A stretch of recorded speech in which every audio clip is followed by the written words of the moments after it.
Peuple de Dieu, soyez puissamment bénis au nom de Jésus-Christ. Nous sommes des prédicateurs de l'évangile de Christ et nous aimerions aborder un sujet très important aujourd'hui. Est-ce qu'il est admissible que les enfants de Dieu se réunissent pour prier, demander au Seigneur la mort de leurs ennemis?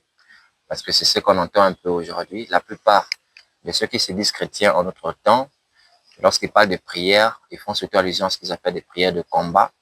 Et ils sont tous motivés, zélés, pour faire même des veilles, des veillées, où ils prient et demandent au Seigneur vraiment de tuer, de détruire les sorciers de leur maison, leurs ennemis. Faut-il demander la mort de nos ennemis de nos prières? Que dit la Sainte Doctrine par rapport à cela? Est-ce que nous, en tant qu'enfants de Dieu, nous devons faire ce type de prière-là? Donc, je vais laisser la parole à l'un des prédicateurs qui va développer. Merci, mon bien-aimé frère prédicateur. C'est un sujet, un thème qui est très important à aborder.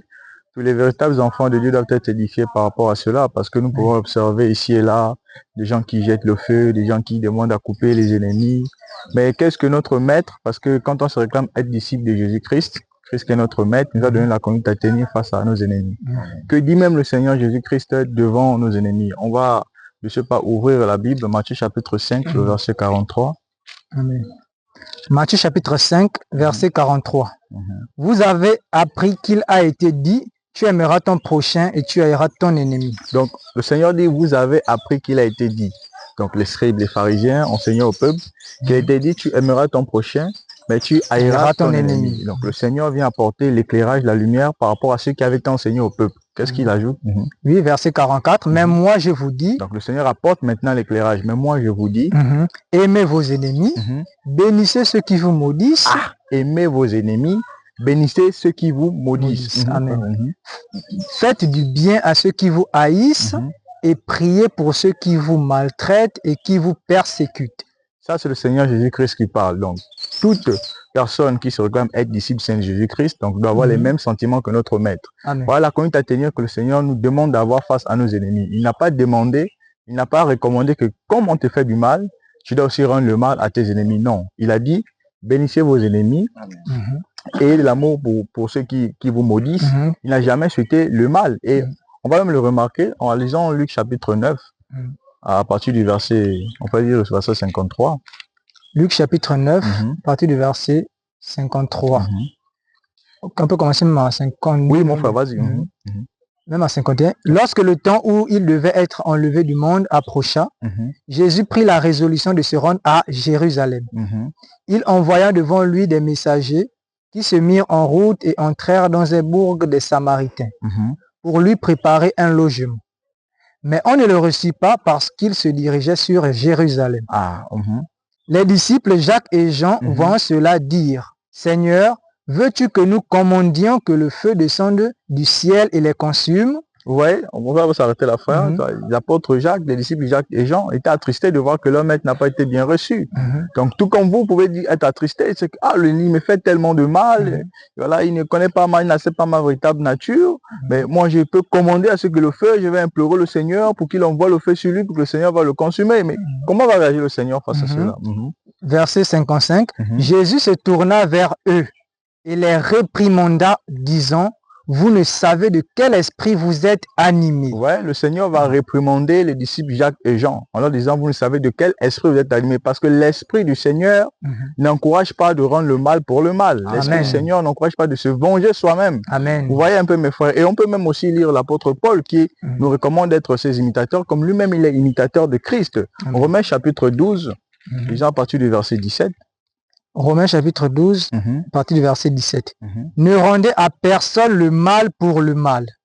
Recherchez ce qui est bien devant tous les hommes. Amen. S'il est possible, autant que cela dépend de vous, soyez en paix avec tous les hommes. Soyez en paix avec tous les hommes, mes frères. Ne rendons point le mal par le mal. Continue, mon frère. Ne vous vengez point vous-même. La vengeance ne nous appartient pas. Donc, si une personne t'a fait du mal, un ennemi t'a fait du mal, ce n'est pas à toi de te venger, mon frère. Amen. La vengeance ne t'appartient pas. Le Seigneur nous a très bien édifiés en Matthieu chapitre 5, verset 43, comme il l'a dit. Nous devons par contre prier pour ces derniers, les bénir. Nous devons leur témoigner de l'amour que nous avons reçu du Seigneur. Continue, mon frère. Amen. Ne vous vengez point vous-même, bien-aimés, mais laissez agir la colère. La colère de Dieu. Continue, mon frère. Car il est écrit, à moi la vengeance, à moi la rétribution, dit le Seigneur. Voilà, dans notre version, vous lisez, laissez agir la colère de Dieu. Car c'est au Seigneur qu'appartient la vengeance, c'est à lui qu'appartient la rétribution. Amen. Donc, il ne nous est pas donné à nous-mêmes de nous faire vengeance, à nous-mêmes de nous faire justice, de nous faire violence. En demandant au Seigneur de tuer nos ennemis, on demande au Seigneur de jeter le feu, de le consumer. Est-ce vraiment ce à quoi le Seigneur nous a appelés? Non, ce n'est pas du tout. Je crois qu'à partir de ces 3 passages, on peut déjà avoir un aperçu et je laisserai mes frères davantage appuyer pour être mieux édifiés sur ce sujet, mon frère. Amen. Amen. Amen.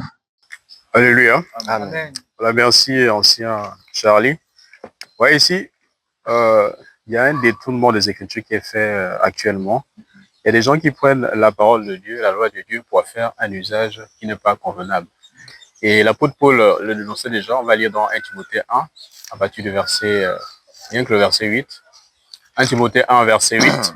1 Timothée chapitre 1, verset 8. Il est écrit, « Nous n'ignorons pas que la loi est bonne, pourvu qu'on en fasse un usage légitime. » Voilà, la loi est bonne pourvu qu'on en fasse un usage légitime. Amen. Donc la parole de Dieu est bonne pourvu qu'on en fasse un usage légitime. Amen. Donc il y a certains qui, animés d'un esprit qui n'est pas l'esprit de la vérité, utilisent la parole de Dieu pour en faire un usage vil. Et c'est ce que questionnait déjà le Maître, Jésus-Christ, dans Luc chapitre 8, à partir du verset 51 jusqu'au verset 53 qu'on a lu tout à l'heure là. C'est-à-dire les disciples, ils ont voulu envoyer le feu. Maintenant, le Seigneur leur demandait, mais quel esprit vous anime? Et aujourd'hui aussi, on a ces personnes qui font un mauvais usage de la parole de Dieu, qui utilisent même les Écritures, notamment les psaumes, pour pouvoir maudire des personnes, alors que le Seigneur recommande de bénir nos ennemis. Amen. D'où vient cet esprit-là? Mais cet esprit-là est déjà présent dans les Écritures. Vous allez voir que le diable, c'est-à-dire le malin, va aussi prendre les Écritures pour en faire un usage vil.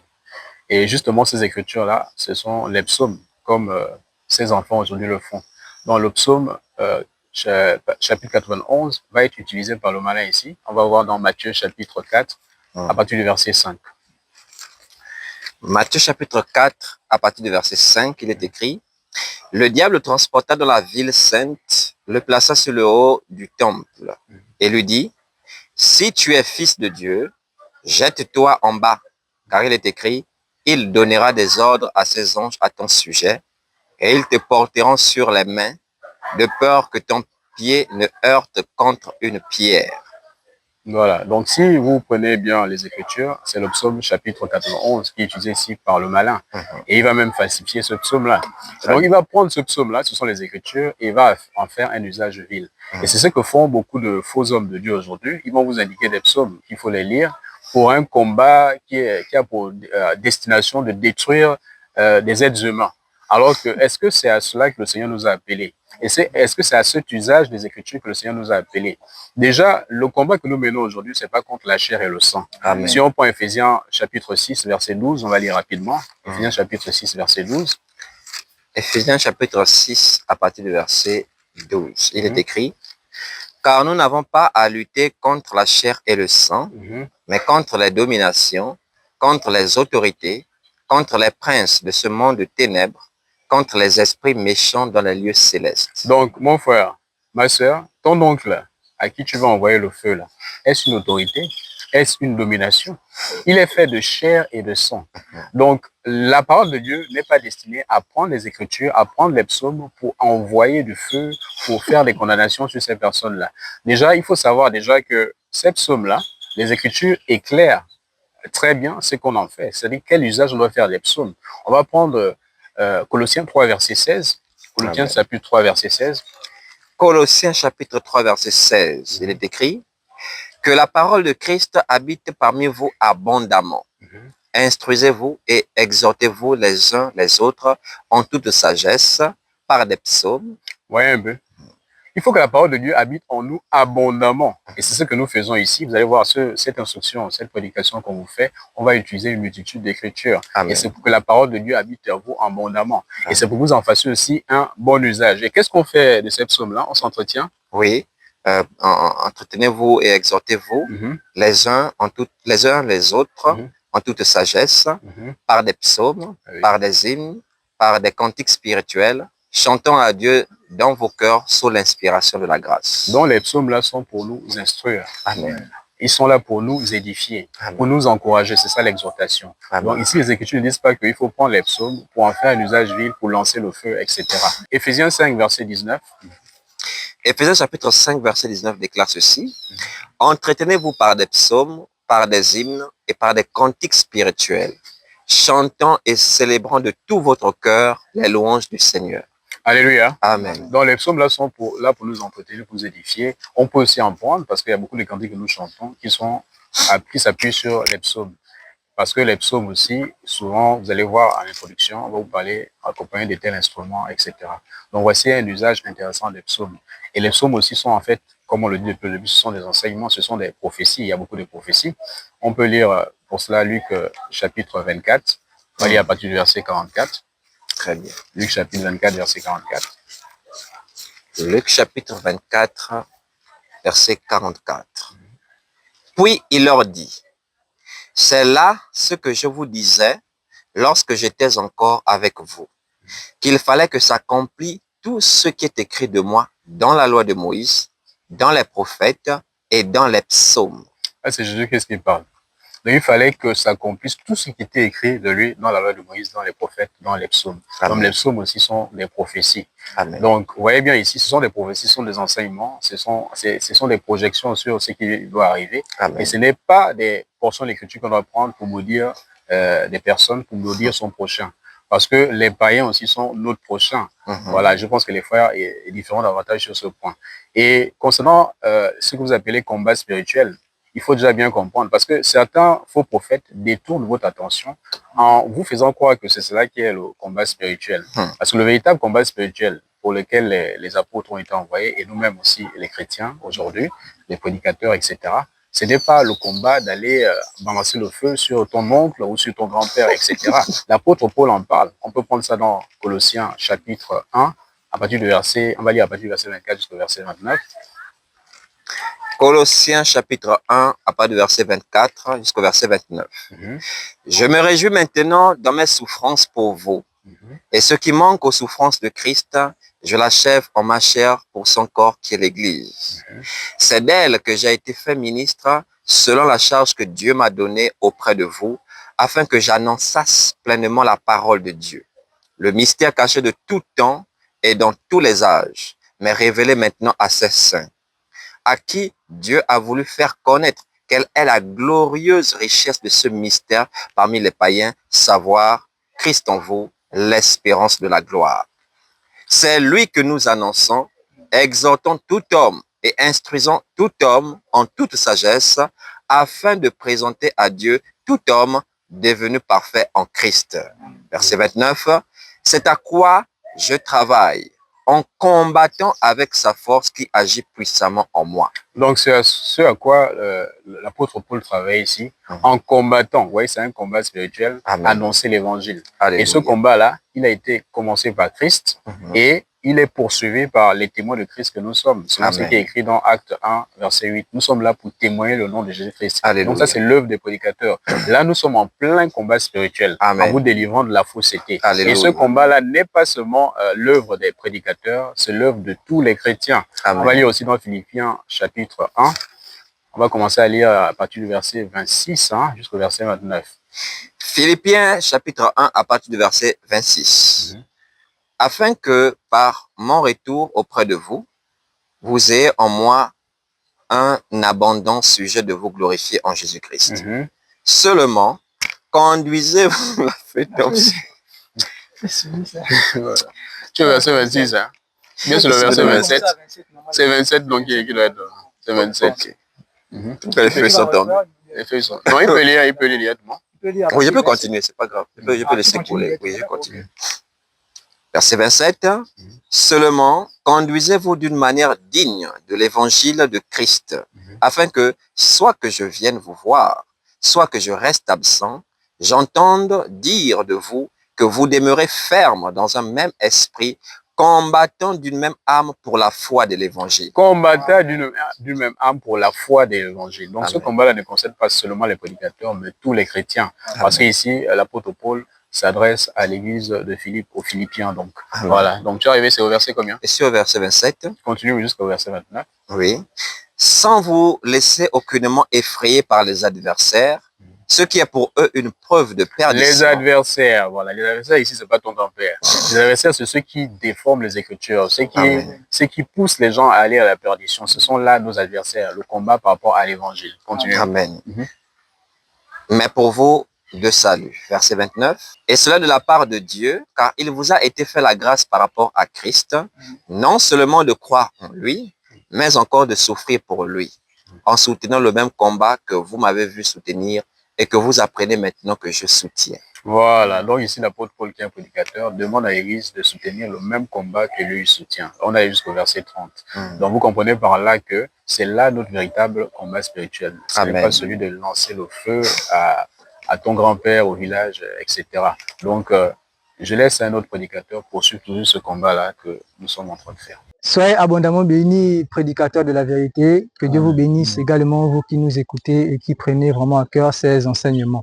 Donc, comme vous ont dit les prédicateurs de la vérité, le disciple de Christ, c'est pas quelqu'un qui doit tout le temps de combattre ses ennemis. Parce que le Maître Jésus, on a lu dans Matthieu chapitre 5, à partir du verset 43 en descendant. Déjà depuis le verset 39, Jésus nous apprend à ne pas résister aux méchants. Amen. Alors, j'aimerais qu'on puisse même poursuivre la lecture dans ce que le prédicateur Charlie nous a fait lire dans Romains chapitre 12.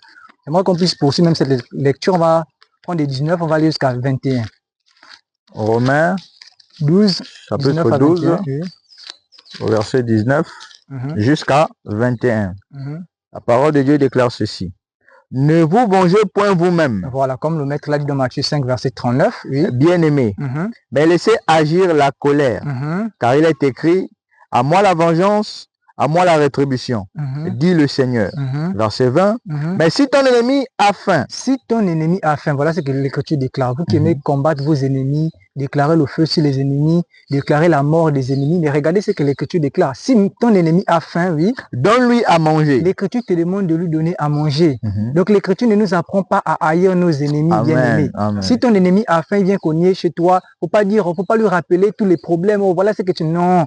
L'Écriture ne te demande pas de faire cela. L'Écriture te demande de lui donner à manger s'il a faim. Oui? S'il a soif, donne-lui à boire. S'il a soif, donne-lui à boire. Ça ne sert à rien de dire, ah oui, c'est toi là, qui avait les premiers mois. Là, tu me demandes maintenant à boire. Ah, tu vois, les choses se rattrapent. Ça ne sert à rien, mes bien-aimés. Donne-lui à boire, oui. Car en agissant ainsi, oui, ce sont des charbons ardents que tu amasseras sur sa tête. Effectivement. Donc, c'est pas en envoyant le feu que tu vas amasser des charbons sur sa tête. Au contraire, c'est en lui ouvrant justement les portes lorsqu'il a faim, lorsqu'il a soif, que tu amasses des chardons sur lui. Donc ne pensez pas que lorsque vous envoyez le feu sur les ennemis ou déclarez la mort des ennemis, c'est là où vous êtes encore en train d'empirer leur situation. Non, c'est pas cela. C'est au contraire en leur faisant du bien que vous empirez encore leur situation. Amen. Oui. Verset 21. Ne te laisse pas vaincre par le mal. Ne te laisse pas vaincre. Un enfant de Dieu, c'est quelqu'un qui ne doit pas se laisser vaincre par le mal. Ceux qui combattent tout le temps leurs ennemis, c'est parce qu'ils sont rangés par le mal que leurs ennemis leur ont fait. Vous voyez? Or, l'enfant de Dieu doit apprendre à ne point se ranger par le mal et il doit apprendre, oui, ne te laisse pas surmonte le mal par le bien. Très bien, mais surmonte le mal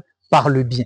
Alors, il y a quelques-uns qui vont nous prendre des psaumes. On va lire des psaumes. Ce psaume-là, psaume chapitre 55.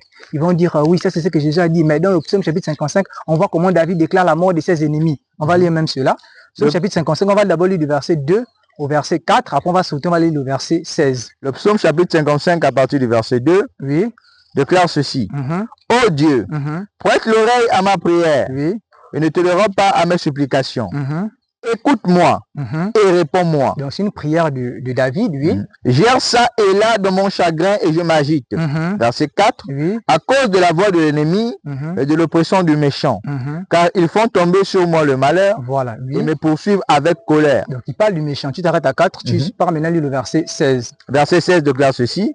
Que la mort les surprenne. Que la mort les surprenne, oui. Qu'ils descendent vivants au séjour de mort. Qu'ils descendent vivants au séjour de mort, oui. Car la méchanceté est dans leur demeure. Ce sont des méchants. La méchanceté est dans leur demeure, oui. Au milieu d'eux. Au milieu d'eux. Donc, il y a des chrétiens entre griffes, ceux qui se disent disciples de Christ, qui, à base de ce psaume-là, déclarent la mort de leurs ennemis. En disant que parce que David avait déclaré la mort de ses ennemis, donc il va prendre le même psaume et il va dire, oui, toi qui me fais le mal, je déclare la mort sur toi, je t'envoie le feu. Il y a de ce qu'on vient de voir, c'est interdit pour un enfant de Dieu de le faire. Alors, dans ce temps-là, au temps de David, c'était permis. Parce qu'au temps de David, au fait, David ne pouvait pas manifester justement de l'amour envers ses ennemis. Parce que pour manifester de l'amour envers tes ennemis, il te faut quelque chose. C'est ce que vous devez savoir. On va lire Romains chapitre 5, le verset 5. Romains le chapitre 5, au verset 5. Oui. La parole déclare ceci.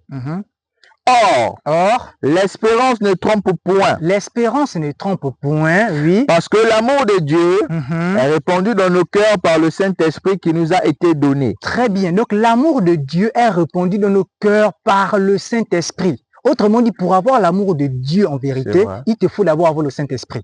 Or, dans l'Ancienne Alliance, le Saint-Esprit n'était pas encore scellé en l'homme. C'est pourquoi dans l'Ancienne Alliance, vous pouvez trouver des passages où David ou etc., les prophètes peuvent déclarer la mort de leurs ennemis. Parce que dans l'Ancienne Alliance, il n'y avait pas encore le Saint-Esprit qui était scellé en l'homme. C'est pourquoi Joël chapitre 2, verset 28 déclare « Après ces jours-là, après cela, je reprendrai de mon esprit sur toute chair. Vos fils et vos filles prophétiseront, etc., vos vieillards auront des songes, et vos jeunes gens des visions. » Vous voyez, donc dans l'Ancienne Alliance, l'Esprit de Dieu n'était pas encore scellé en l'homme. C'est pourquoi dans l'Ancienne Alliance, David pouvait déclarer la mort de ses ennemis. Mais dans la Nouvelle Alliance, par le Saint-Esprit qui nous a été donné par Jésus-Christ, cet esprit qui est en nous, et cet esprit qui produit en nous justement l'amour. Vous voyez, c'est pourquoi aujourd'hui dans la Nouvelle Alliance, étant scellé de l'esprit, on ne peut plus déclarer la mort de ses ennemis. Parce que cet esprit-là doit faire naître en nous l'amour du Christ. Et l'amour du Christ, c'est un amour qui nous apprend à prier pour nos ennemis, qui nous apprend à aimer nos ennemis, à prier pour ceux qui nous maltraitent et qui nous persécutent, comme a dit Jésus-Christ. On va lire maintenant l'apôtre Pierre. On a vu Paul, on va lire l'apôtre Pierre, 1 Pierre chapitre 3, le verset 9. Lisons l'apôtre Pierre. 1 Pierre, le chapitre 3, le verset 9. Oui. La Bible déclare ceci. Ne rendez point mal pour mal. Voilà, ne rendez point mal pour mal. Pierre, c'est un disciple de Jésus-Christ. Donc, ce qu'il a enseigné, c'est ce que le maître a enseigné, oui. Ou injure pour injure. Toi, tu injures, toi, tu veux aussi injurer. Mais un enfant de Dieu, un disciple de Christ ne se comporte pas ainsi, oui. Bénissez. Au contraire. Car c'est à cela que vous avez été appelés. C'est à cela que vous avez été appelés. Donc, l'esprit de Dieu que Jésus-Christ a mis en nous, c'est pour manifester l'amour même envers nos ennemis. Vous voyez, pas seulement envers nos frères. Parce que si tu manifestes seulement l'amour envers tes frères, et tu ne manifestes pas l'amour envers tes ennemis, mais tu es un hypocrite. C'est qu'on lit Matthieu chapitre 5 à partir du verset 46 en descendant. Tel tu aimes ton frère, tel tu dois aussi aimer tes ennemis. Ton ennemi a faim, donne-lui à manger. Ça ne sert à rien d'aller prendre le psaume chapitre 55 ou d'autres psaumes où David déclare la mort de ses ennemis. Vous voyez? Et vous allez aussi déclarer la mort de vos ennemis sous base de ces psaumes-là. Ces psaumes-là sont dans l'Ancienne Alliance. Parce qu'en ce temps-là, l'Esprit de Dieu n'était pas encore dans l'homme. Donc il était nécessaire que David, il était impossible pour David de manifester l'amour du Christ. Vous voyez? Parce que le Saint-Esprit n'était pas encore en l'homme. Or, nous, aujourd'hui, par Jésus-Christ, nous avons l'amour du Christ grâce à son Saint-Esprit. Donc cet amour-là doit se manifester même envers nos ennemis, pas simplement envers nos frères. C'est déjà cela. Alors, j'aimerais aussi parler par rapport au combat spirituel dont le prédicateur David a mentionné. Nous, notre combat spirituel, c'est pas le combat contre les ennemis, c'est pas le combat contre, je sais pas quoi, les sorciers. C'est-à-dire, ils ont même des heures de prière. Tu vas te dire, chaque 6 heures, des 6 heures, des heures à 6 heures. Voilà quel ange ou quel esprit qu'il faut combattre. De telle heure, il faut... Donc, toi, tu penses que s'il y a des esprits là, donc toi, c'est à 6 heures que, donc, ce sont des blagueurs, quoi. Oh non, l'esprit là agit à 6 heures. L'esprit là agit à 0 heure, donc il faut te lever à 0 heure pour combattre tel esprit, il faut te lever pour combattre tel sorcier. Ça, c'est pas le combat spirituel que les apôtres nous enseignent. Ça, c'est des combats païens. Vous n'allez jamais voir dans les Écritures des apôtres qui ont combattu ainsi. On va lire ce que Paul dit à Timothée. 1 Timothée chapitre 1, on va lire le verset 18. 1 Timothée chapitre 1, le verset 18. Oui. Le commandement que je t'adresse, oui. Timothée, mon enfant, selon les prophéties faites précédemment à ton sujet, oui. c'est que d'après elle, tu combattes le bon combat. Il dit d'après elle, tu combats le bon combat. Et il exhorte Timothée à continuer dans ce sens-là parce que Timothée combat le bon combat. D'accord. Tu vas maintenant aller lire en quoi consistait ce combat-là. Est-ce que le combat que Timothée, dans lequel Paul exhorte Timothée à continuer, en lui disant que les prophéties faites à ton sujet montrent que tu combats le bon combat. Et quand il le lui dit, c'est justement pour l'inciter, pour l'encourager à aller dans ce sens-là. Mais est-ce que ce combat-là consistait à combattre les ennemis? Vous avez vu Paul, dans l'épître qu'il envoie à Timothée, vous avez vu quelle place, quel endroit où Paul demande à Timothée de combattre des ennemis imaginaires ou des sorciers imaginaires qu'on ne voit pas. Est-ce que ce combat consistait à cela? Non. Ce combat-là consistait à quoi? On part au chapitre 4 d'un Timothée, on lit le verset 13. 1 Timothée chapitre 4, le verset 13. Oui. Jusqu'à ce que je vienne, applique-toi à la lecture. Jusqu'à ce que je vienne, applique-toi à la lecture. À la lecture. Donc le combat là consiste à s'appliquer à la lecture. quand quelqu'un s'applique à la lecture des Écritures, justement, il est en train de combattre le bon combat, oui. Amen. À l'exhortation. À l'exhortation, c'est ce qu'on a vu en Philippiens chapitre 1, oui. À l'enseignement. Et aussi à l'enseignement. Donc nous qui enseignons là, c'est pourquoi le prédicateur vous a dit nous sommes en train de combattre. Parce que là où nous sommes en train de combattre, c'est ça le combat que les apôtres nous ont enseigné. C'est ça le combat que nous devons mener. Ça ne sert à rien de combattre contre, je ne sais pas moi, les ennemis que tu ne vois même pas. La doctrine de Christ ne nous enseigne pas cela. La doctrine de Christ ne nous amène pas à être des peureux, des lâches ou des gens qui sont tout le temps dans la crainte. Selon 1 Jean chapitre 4 verset 18, la crainte n'est pas dans l'amour. Ouais. Aujourd'hui, nous ne sommes pas dans la crainte. Donc, ça ne sert à rien de se réveiller à 0 heure, combattre les sorciers, envoyer le feu, oh, ceci, les ennemis, etc. Tout le temps être dans la peur, dans le traumatisme. Vous voyez? C'est pas ça notre combat. Notre combat, c'est par rapport justement à l'évangile. Vous voyez? Et j'aimerais vous faire comprendre quelque chose. Ceux qui prennent également les psaumes, en se disant que ce sont les psaumes qui vont donner la puissance à leur prière, c'est que vous n'avez rien compris. Qui vous a dit que c'est un psaume qui peut donner la puissance à vos prières? On va lire un passage. Ésaïe chapitre 50. Non, on va même commencer par le proverbe. Proverbe chapitre 28, le verset 9. On va lire le proverbe 28. Le verset 9. Après, on va lire Ésaïe 59, le verset 1 à 2. Proverbe 28, le verset 9. Oui. Si quelqu'un détourne l'oreille pour ne pas écouter la loi. Écoutez bien. Si quelqu'un détourne l'oreille pour ne pas écouter la loi, donc quelqu'un qui se détourne expressément de la loi de Dieu, donc de l'évangile de Jésus-Christ, oui. Sa prière même est une abomination. Sa prière même est une abomination. C'est-à-dire que même si dans ta prière, tu vas mettre tous les psaumes, tu vas même laisser même pas simplement les psaumes, hein, tu vas mettre aussi même les épîtres des apôtres, tu vas citer tout ce qu'ils disent, ta prière est une abomination. Vous voyez? Donc, arrêtez de penser que c'est parce que je veux mentionner un passage biblique ou je veux mentionner un psaume, que ce psaume, non, la prière va, non, Dieu va tellement écouter la prière, et qu'elle sera tellement, vous vous trompez. Parce que si tu détournes l'oreille pour écouter la loi, ta prière même est une abomination. Ésaïe chapitre 59, le verset 1 au verset 2. Ésaïe chapitre 59, du verset 1 au verset 2. Oui. Non, la main de l'Éternel n'est pas trop courte pour sauver, ni son oreille trop dure pour entendre. Verset 2. Mais ce sont vos crimes. Mais ce sont vos crimes, oui. Qui mettent une séparation entre vous et votre Dieu. Ce sont vos crimes qui vous séparent de Dieu, oui. Ce sont vos péchés qui vous cachent sa face. Ce sont vos péchés qui vous cachent sa face, oui. Et l'empêchent de vous écouter. Et l'empêchent de vous écouter. Donc, quelqu'un qui vit dans le péché, même s'il va mettre tous les psaumes qu'il veut, oh non, machin, parce que je vais citer psaume 55, je vais citer psaume 35, psaume 109, etc. Non, ma prière sera forte. Mon frère, si tu le fais, Dieu ne va pas t'écouter. Parce que ton péché, là, t'éloigne de sa face. Vous voyez? Commence d'abord par faire quoi? Commence d'abord à ne pas détourner ton oreille de la loi. C'est ce que le proverbe dit. Si quelqu'un détourne son oreille de la loi, sa prière est une abomination. Donc, pour que ta prière soit d'abord puissante, pour que Dieu écoute même d'abord ta prière, premièrement, cherche d'abord à orienter ton oreille vers la loi. Qu'est-ce que la loi de Dieu dit? Qu'est-ce que l'évangile dit aujourd'hui? Qu'est-ce que la doctrine de Christ, c'est d'abord quoi? On a tellement de faux prophètes dans le monde. On a tellement de faux pasteurs dans le monde. Cherche d'abord la vérité premièrement avant de te dire que c'est par des psaumes que Dieu va m'écouter. Parce que si tu n'as même pas trouvé la vérité, tout ce que tu vas adresser à Dieu dans ta prière là, il va jamais t'écouter. Vous voyez? Parce que tu n'as pas d'abord cherché justement à comment on l'appelle? Tu n'as pas d'abord cherché premièrement à écouter ce que la loi dit. Vous voyez? Donc on doit d'abord chercher premièrement sa loi afin qu'il puisse nous écouter. Donc les psaumes ne donnent pas de puissance aux prières. Arrêtez ça. Quelqu'un qui est dans le faux, il pratique des psaumes dans ses prières, il lit des psaumes, etc. Ces prières-là, Dieu ne les reçoit pas. Parce que pour que Dieu reçoive ta prière, premièrement, il faudrait d'abord que toi-même, ton oreille soit attentif à ce que dit sa loi. Vous voyez? Dans ce même sens-là, j'aimerais vous faire comprendre quelque chose. En réalité, on va lire même ce passage. 1 Jean chapitre 5, le verset 18. 1 Jean 5, verset 18.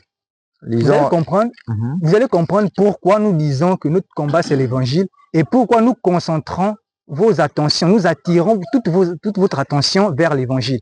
Pourquoi? Parce que c'est lorsque toi-même tu écoutes d'abord l'évangile, vous voyez, lorsque toi-même tu te préserves d'abord par rapport à l'évangile, lorsque tu maîtrises la doctrine, lorsque tu préserves ton oreille, dans le sens où ton oreille doit être attentif à ce que dit la loi de Dieu, lorsque tu le fais nécessairement, les démons ne peuvent pas t'attaquer. Vous devez le savoir. Les démons ne peuvent pas t'attaquer. C'est pourquoi vous n'allez jamais nous voir la nuit. C'est-à-dire même pas nous simplement, on va dire nous sommes des prédicateurs. Même les frères justement qui qui sont avec nous, parce que vous devez savoir que YouTube n'est pas l'église. Ce que nous essayons de vous faire là, c'est pour vous attirer, vous voyez, c'est pour vous captiver. Vous voyez, comme le Seigneur Jésus-Christ a dit à l'apôtre Pierre, je te ferai pécheur d'hommes. Donc YouTube est là pour nous simplement, pour attirer vers nous les élus de Dieu. Alors, lorsque vous venez maintenant à nous, justement, on va vous exposer plus en profondeur la doctrine des apôtres, vous voyez. C'est-à-dire que ce que nous enseignons simplement aux frères qui sont avec nous, vous allez remarquer que ces frères-là ne sont pas là à avoir des combats dans la nuit. Ces frères ne sont pas là à pratiquer des combats spirituels contre des sorciers, à pratiquer des combats spirituels contre des ennemis imaginaires, des démons imaginaires que tu as combattu hier, avant-hier, tu vas encore combattre aujourd'hui, tu vas combattre tous les jours le même démon. Vous voyez? Ces frères-là ne font pas ça. Ces frères qui sont avec nous ne font pas ça parce que nous, on leur enseigne que pour combattre le diable, il faut d'abord que toi-même tu te préserves par rapport à la vérité. Amen. Vous voyez? Si toi-même tu ne te préserves pas par rapport à la vérité, mais le diable a le champ d'action sur toi. Pour combattre le diable, c'est pas par une prière que tu vas combattre le diable. C'est pas par un psaume que toi tu peux combattre le diable. Pour combattre le diable, il faut que tu veilles d'abord sur toi-même, sur l'évangile que tu écoutes. 1 Jean 5, verset 18. 1 Jean chapitre 5, le verset 18. Oui. Nous savons que quiconque est né de Dieu ne pêche point. Oui. Mais celui qui est né de Dieu se garde lui-même. Celui qui est né de Dieu se garde lui-même. Alors donc, avant d'avoir arrivé chez le malin, il faut comprendre que tu dois d'abord te garder toi-même. C'est vrai. Vous voyez, celui qui est né de Dieu se garde lui-même. Pourquoi? Oui. Et le malin ne le touche pas. Et le malin ne le touche pas. Amen. Donc un enfant de Dieu, si le malin ne doit pas te toucher, c'est parce que toi-même tu t'es d'abord gardé. Amen. Vous voyez, donc avant d'arriver chez le malin, c'est d'abord toi-même. Je vais me laisser le frère qui va certainement rentrer plus en profondeur par rapport à ce sujet. Donc, avant que le malin ne te touche, c'est parce que toi-même tu as donné l'accès au malin. C'est vrai. C'est toi-même qui as ouvert les portes au malin, c'est pourquoi le malin te touche. Et c'est pourquoi il a dit ta prière est une abomination, mais parce que ta prière ne peut pas aller chez Dieu vu que le malin a accès sur toi, parce que toi-même tu lui as ouvert les portes. C'est vrai. Vous voyez, c'est pourquoi tu dois te garder toi-même. Et on se garde comment? C'est par la parole. Vous voyez, tu dois te garder de ce que tu écoutes, tu dois te garder de ce en quoi tu crois. Vous voyez, il faut que ça soit justement la loi de Dieu, il faut que ça soit la parole de Dieu, donc l'évangile des apôtres. Vous voyez, tu dois te garder toi-même pour que le malin ne te touche pas. Vous voyez, c'est cela. J'aimerais comprendre l'Éphésiens chapitre 6 également, ils disent que lorsque le verset 12 déclare que nous n'avons pas à lutter contre la chair ou le sang, mais oui, voilà ce qu'ils disent. Nous n'avons pas à lutter contre la chair ou le sang, mais oui, c'est pourquoi moi je me réveille chaque jour à 0 heure, je combats les sorciers et machin tout. Mais c'est pas la chair et le sang. Bon, moi je ne combats pas moi, je ne combats pas les gens, moi je combats les sorciers, parce que Paul a dit, on n'a pas à lutter contre la chair ou le sang, donc moi j'invoque le sang, ou bien j'invoque, je sais pas moi quoi, le feu sur les sorciers, c'est ça mon combat. Moi, mon combat, c'est pas les gens, mais mon combat, c'est ce sont les sorciers. Et ils prennent appui Éphésiens chapitre 6, qui ne comprennent rien. On va lire Éphésiens chapitre 6, on va commencer à partir du verset 11 même à 10. Éphésiens chapitre 6 à partir du verset 10. Au reste, fortifiez-vous dans le Seigneur, oui, et par sa force toute puissante. Verset 11, revêtez-vous de toutes les armes de Dieu. Revêtez-vous de toutes les armes de Dieu, oui. Afin de pouvoir tenir ferme contre les ruses du diable. On va d'abord faire une lecture, oui. Verset 12, car nous n'avons pas à lutter contre la chair et le sang, oui, mais contre les dominations, contre les autorités, oui, contre les princes de ce monde, de ténèbres, contre les esprits méchants dans les lieux célestes. oui. Verset 13. Continue mon frère. C'est pourquoi prenez toutes les armes de Dieu, oui, afin de pouvoir résister dans le mauvais jour. Regardez bien les armes avec lesquelles on doit résister, oui. Et tenir ferme après avoir tout surmonté. Oui. Verset 14. Tenez donc ferme. Ayez à vos reins la vérité pour ceinture. La vérité pour ceinture, continue. Revêtez la cuirasse de la justice. La cuirasse de la justice, oui. Mettez pour chaussure à vos pieds le zèle que donne l'évangile de paix. Le zèle de l'évangile de paix, oui. Prenez par-dessus tout cela le bouclier de la foi. Le bouclier de la foi, oui. Avec lequel vous pourrez éteindre tous les traits enflammés du malin. Oui. Verset 17. Prenez aussi le casque du salut. Le casque du salut, oui. Et l'épée de l'esprit, qui est la parole de Dieu. Qui est la parole de Dieu. Amen. Alors, ce que vous devez savoir d'après ce passage, et ce que nous vous disons, c'est que nous, en fait, le combat auquel nous invitons les enfants de Dieu, c'est le combat de l'évangile. Amen. Parce que lorsqu'un enfant de Dieu combat dans le sens de la propagation de l'évangile, il combat dans le sens où il travaille lui-même à son salut, il travaille à ce qu'il entend, vous voyez, dans la mesure où il n'écoute pas n'importe quel enseignement, dans la mesure où il n'est pas là dès que quelqu'un se présente en tant qu'homme de Dieu, bêtement, il va commencer à croire à ce qu'il dit, vous voyez, dans la mesure où il examine tout enseignement. Vous voyez, un enfant de Dieu qui se comporte ainsi, qui veille à ce qu'il écoute, il veille au message auquel il croit, c'est un enfant de Dieu qui est en train de combattre avec toutes les armes que nous avons lues dans Éphésiens chapitre 6. Amen. Donc le combattre avec les armes en question d'Éphésiens chapitre 6, c'est pas se réveiller au milieu de la nuit, déclarer que non machin, c'est pas sur un être humain que j'envoie le feu, mais c'est sur un esprit. C'est pas sur un être humain que j'envoie, je sais pas moi quoi, le sang, ou bien que je déclare la mort, mais c'est sur un esprit. C'est pas ce qu'il s'agit dans Éphésiens chapitre 6. On va retourner, on va maintenant refaire une lecture, je vais maintenant vous expliquer. On va lire à partir du verset 11 cette fois-ci. À partir du verset 11 Oui. d'Éphésiens chapitre 6. Revêtez-vous de toutes les armes de Dieu. Pourquoi les enfants de Dieu doivent se revêtir de toutes les armes de Dieu? Oui, mon frère. Afin de pouvoir tenir ferme contre les ruses du diable. Afin de pouvoir tenir ferme contre les ruses du diable. On n'a pas dit afin de se lever à 0 heure pour combattre le diable ou bien combattre les esprits. C'est pour pouvoir tenir ferme contre les ruses du diable. Alors vous devez déjà chercher à savoir quelles sont les ruses du diable. C'est là où vous ne comprenez pas. Quelles sont les ruses du diable? Les ruses du diable, c'est que le diable est toujours là pour falsifier la parole. Amen. Le travail du diable, la ruse du diable, c'est de falsifier la parole. C'est pourquoi, pour pouvoir tenir ferme contre ces ruses, il te faut nécessairement connaître la parole. Vous voyez? Donc, les armes dont il est question dans Éphésiens chapitre 6, ce sont des armes qui sont liées nécessairement à la parole. Je vais vous montrer que ce sont des armes qui sont liées nécessairement à la parole. Parce que les armes sont là pour nous permettre de lutter, de combattre ou encore de résister contre les ruses du diable. Mais les ruses du diable s'effectuent par comment? Les ruses du diable s'effectuent par la parole. On a lu avec le prédicateur David Matthieu chapitre 4, lorsque le diable prend le psaume chapitre 91, vous voyez, il veut l'appliquer en Jésus en disant « Jette-toi d'ici-bas, car il est écrit qu'il donnera des ordres à ses anges à ton sujet afin qu'ils te portent sur les mains, de peur que ton pied ne heurte contre une pierre. » Vous voyez, il prend la parole. C'est pourquoi il faut, pour pouvoir résister contre les ruses du diable, Jésus-Christ avait ces armes-là. Donc Jésus récupère aussi également la parole pour contredire le diable. Donc pour pouvoir résister contre les ruses du diable, il te faut avoir les armes spirituelles en question. Mais les armes spirituelles en question sont liées à quoi? Elles sont automatiquement liées à la parole. C'est ce qui va te permettre de résister contre les ruses du diable. Je prends un deuxième passage pour vous montrer que les ruses du diable, c'est toujours par rapport à la parole. Genèse chapitre 3, à partir du premier verset. Genèse chapitre 3, à partir du premier verset. Oui. Le serpent était le plus rusé de tous les animaux des champs. Il était le plus rusé. Le serpent, ici, selon Apocalypse chapitre 12, verset 9, c'est le diable. Le diable était le plus rusé de tous les animaux du champ. Donc, c'est la ruse. Et comment se manifeste sa ruse? Oui. Que l'Éternel Dieu avait fait. Il dit à la femme, oui. Dieu a-t-il réellement dit? Écoutez, Dieu a-t-il réellement? Le diable, il prendra toujours la parole. Il viendra toujours vous séduire à partir de la parole, à partir d'une parole. Oui. Vous ne mangerez pas de tous les arbres du jardin? Voilà comment il manifeste sa ruse. Il dit à Ève, Dieu a-t-il réellement dit que vous ne mangerez de tous les arbres du jardin?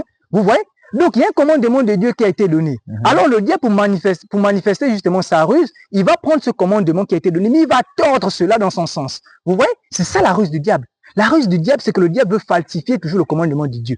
Le diable veut toujours falsifier la parole de Dieu. Alors, pour pouvoir contredire le diable, il est important que les enfants de Dieu puissent s'investir justement des armes. Mais ces armes-là sont liées à la parole. C'est pourquoi nous mettons votre attention sur la parole elle-même. Parce que celui qui est comment on appelle? Celui qui a la connaissance exacte de la loi de Dieu, celui qui a la connaissance exacte de la parole de Dieu, il est équipé nécessairement de toutes les armes dont nous avons lu dans Éphésiens chapitre 6. Amen. On va retourner dans ces armes-là, on va voir étape par étape. Continue mon frère.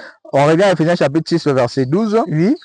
Car nous n'avons pas à lutter contre la chair et le sang, mais contre les dominations, contre les autorités, contre les princes de ce monde de ténèbres, contre les esprits méchants dans les lieux célestes. Verset 13, c'est pourquoi prenez toutes les armes de Dieu, afin de pouvoir résister dans le mauvais jour. Très bien, oui. Et tenir ferme après avoir tout surmonté. Verset 14. Tenez donc ferme. Oui, tenez donc ferme. Ayez à vos reins la vérité pour ceinture. Ayez à vos reins la vérité pour ceinture. Voilà la première arme déjà. La vérité pour ceinture. Mais la vérité, c'est quoi? Jean chapitre 17, verset 17. Sanctifie-les par ta vérité. Ta parole est la vérité. Amen. Vous voyez? Donc la parole de la vérité, c'est la ceinture des enfants de Dieu. C'est pourquoi un enfant de Dieu doit chercher justement cette arme-là. Il doit chercher à avoir cette arme-là. C'est pourquoi nous vous disons que Éphésiens chapitre 6, l'intention de Paul, c'est pas de dire aux frères d'Éphèse d'aller faire des combats contre des esprits, c'est pas mon quoi la nuit. L'intention de Paul dans Éphésiens chapitre 6, c'est de leur demander de s'accrocher à la parole. Parce que la ceinture est notre vérité. Or, la parole, c'est la vérité. Selon Jean 17, verset 17. Continue, mon frère. Revêtez la cuirasse de la justice. Revêtez la cuirasse de la justice. Donc, notre cuirasse, c'est la justice. Or, selon 1 Corinthiens chapitre 1, verset 30, la justice, c'est Jésus. Alléluia. Et selon Apocalypse chapitre 19, verset 13, Jésus est la parole de Dieu. Donc, lorsqu'on reçoit justement la parole de Dieu, et qui est bien sûr la parole de la vérité, et lorsqu'on persévère dans l'évangile de la vérité, nécessairement, on a la cuirasse de la justice. Continue. Verset 15, mettez pour chaussure à vos pieds le zèle que donne l'évangile de paix. Toujours l'évangile de paix. Donc, un enfant de Dieu qui a le zèle de l'évangile de paix, le zèle d'annoncer l'évangile, le zèle par rapport à l'évangile, c'est un enfant de Dieu justement, qui a justement les chaussures à ses pieds. Amen. Vous voyez? Continue, mon frère. Verset 16. Prenez par-dessus tout cela le bouclier de la foi. Oui, le bouclier de la foi. On demande de prendre le bouclier de la foi, oui. Avec lequel vous pourrez éteindre tous les traits enflammés du malin. On vous dit, avec le bouclier de la foi, tu peux éteindre tous les traits enflammés du malin. Mais la foi vient de quoi? Alléluia. Romains 10, verset 17. La foi vient de ce que l'on entend. Et ce que l'on entend vient de la parole de Christ. Amen. Donc, pour avoir le bouclier de la foi, il te faut d'abord avoir la parole de Christ. Et c'est avec cela que tu vas résister contre les traits enflammés du malin. On va lire 2 apôtres. On va commencer par l'apôtre Jacques. Jacques chapitre 4, on va lire le verset 7. On va revenir sur les armes, mon frère. Jacques 4, verset 7. D'abord. On va lire l'apôtre Jacques. Oui. Au chapitre 4, au verset 7. Il est écrit, soumettez-vous donc à Dieu. Soumettez-vous donc à Dieu. Résistez au diable. Oui. Et il fuira loin de vous. Ici, l'apôtre Jacques dit, soumettez-vous à Dieu, mais le diable, il faut lui résister. Résister au diable. Et l'apôtre Pierre va nous expliquer comment on fait pour résister au diable. 1 Pierre chapitre 5, le verset 9. 1 Pierre chapitre 5, le verset 9. Oui. Il est écrit, résistez-lui avec une foi ferme. Alors, à partir du verset 8, peut-être qu'ils ne connaissent pas ça. Allons-y depuis le verset 8. Soyez sobre, éveillés. Votre adversaire, le diable, rôde comme un lion rugissant. Le diable rôde comme un lion rugissant, oui. Cherchant qui il dévorera. Oui. Verset 9. Résistez-lui avec une foi ferme. Avec une foi ferme. Donc, lorsqu'un enfant de Dieu a une foi ferme en Christ, il est en train de résister au diable. C'est ce que l'apôtre Jacques a dit, résister au diable. Et Pierre donne l'explication en disant que c'est par la foi qu'on résiste au diable. Et c'est ce que Paul avait dit dans Ephésiens chapitre 6 en disant que par le bouclier de la foi, on éteint tous les traits enflammés de l'ennemi. Mais cette foi-là doit être basée sur quoi? Cette foi doit être basée sur la parole de Christ. Vous voyez? Donc, lorsque tu es assis sur la parole de Christ, tu as une foi solide. Et cette foi-là même te permet de le lutter. Cette foi-là même te permet d'éteindre les traits enflammés du malin. Tu n'as pas besoin de te lever en disant, oh le malin, je te détruis, oh ma vie. Oh, non, rien que ta foi qui est basée sur la doctrine de Christ. Lorsque tu veilles sur ta foi, tu veilles sur le message que tu écoutes, tu cherches à vérifier si c'est vraiment basé sur le message de Christ, cette foi-là éteint tous les traits enflammés du malin. On va retenir Ephésiens chapitre 6 et on va terminer. Au verset 17 d'Éphésiens chapitre 6, il est écrit, prenez aussi le casque du salut. Prenez aussi le casque du salut. Mais le salut se rapporte toujours à notre Seigneur Jésus-Christ. C'est ce que Jésus avait dit à Zachée le publicain dans Luc chapitre 19, le verset 9, en disant, Zachée, le salut est entré dans ta maison. Or, c'est Christ qui était rentré dans la maison. Et Christ, c'est toujours quoi? C'est ce que je vous ai dit, Apocalypse 19, verset 13, Christ est toujours la parole de Dieu. Donc, le salut, c'est toujours par rapport à la parole de Dieu. Ça se rattache toujours à la parole de la vérité qui est donnée par notre Seigneur Jésus-Christ. Termine, mon frère. Prenez aussi le casque du salut et l'épée de l'esprit qui est la parole de Dieu. Et l'épée de l'esprit qui est la parole de Dieu. Donc notre épée avec laquelle nous devons également combattre, comme toutes ces autres armes que nous avons vues, notre épée c'est la parole de Dieu. Donc lorsqu'on annonce l'évangile, c'est une épée qu'on est en train de répondre, vous voyez. Donc c'est ça le combat spirituel d'un enfant de Dieu. Son combat spirituel, c'est par rapport à la parole. Un enfant de Dieu qui veille sur la parole, qui veille justement sur sa foi et tout le reste, mais il est équipé selon Ephésiens chapitre 6. Et c'est ça l'intention de Paul. C'était pas de se lever, je sais pas moi à quelle heure, pour déclarer, oh non machin, Satan, j'ai les armes, fais attention. Toi tu vas dire à Satan, fais attention. Arrêtez de blaguer.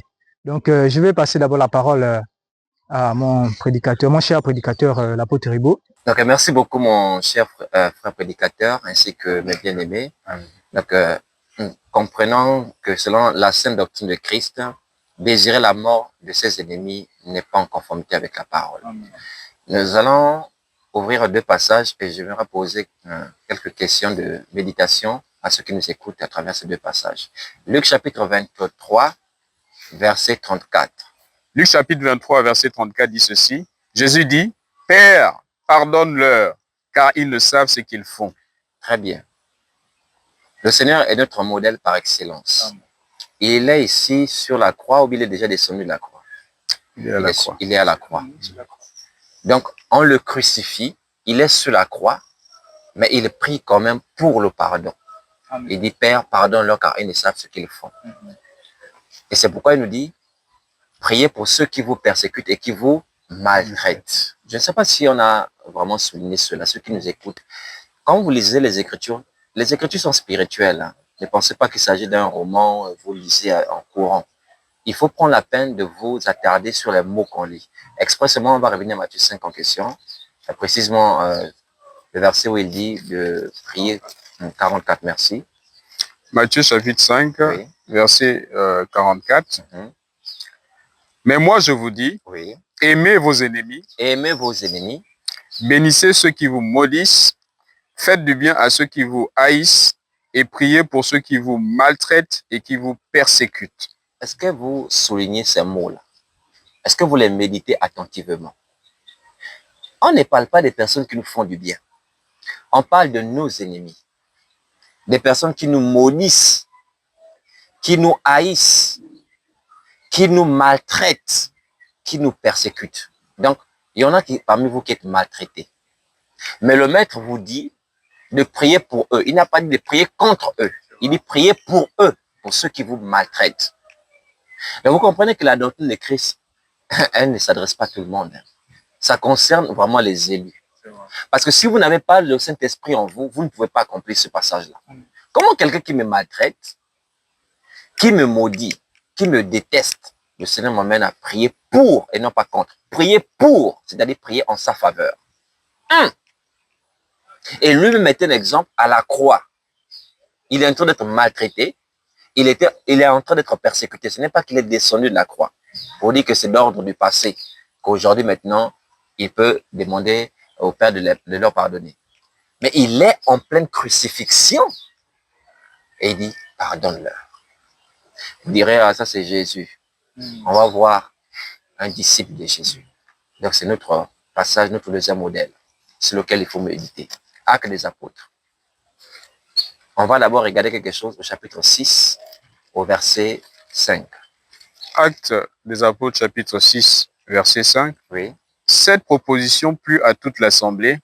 Ils élurent Étienne. Ils ont élu Étienne, oui. Homme plein de foi et Écoutez d'esprit saint. Donc ce n'est pas n'importe quel homme ici, c'est un homme plein de foi et d'esprit saint. Vous voulez que votre foi grandisse. Vous voulez être des hommes et des femmes remplis de cet esprit. Pensez-vous que c'est en désirant la mort de vos ennemis? Pensez-vous que c'est en étant rangé vous-même par la haine contre ces personnes que vous ferez le plein de foi et le plein de l'esprit?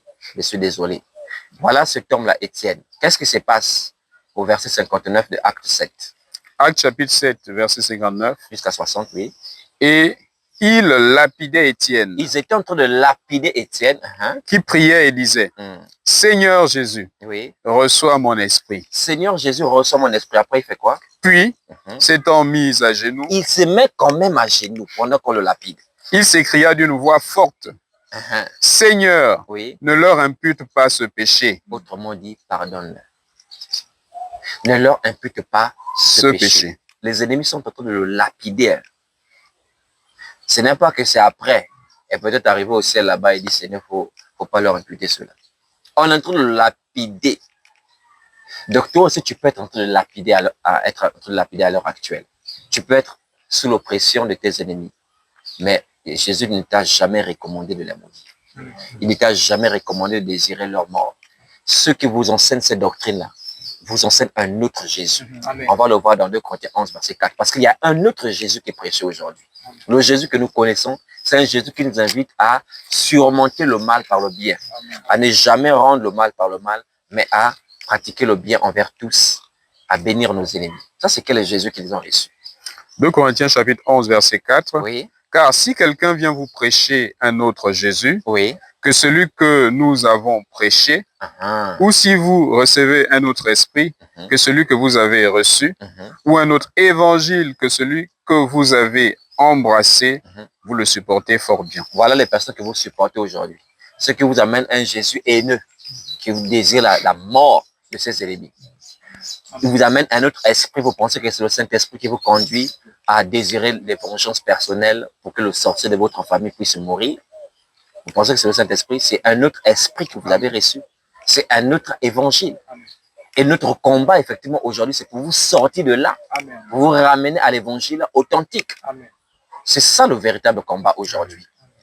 Comme venait de le dire le prédicateur Léris, le souci, c'est que vous pensez en fait que le diable agit par lui-même.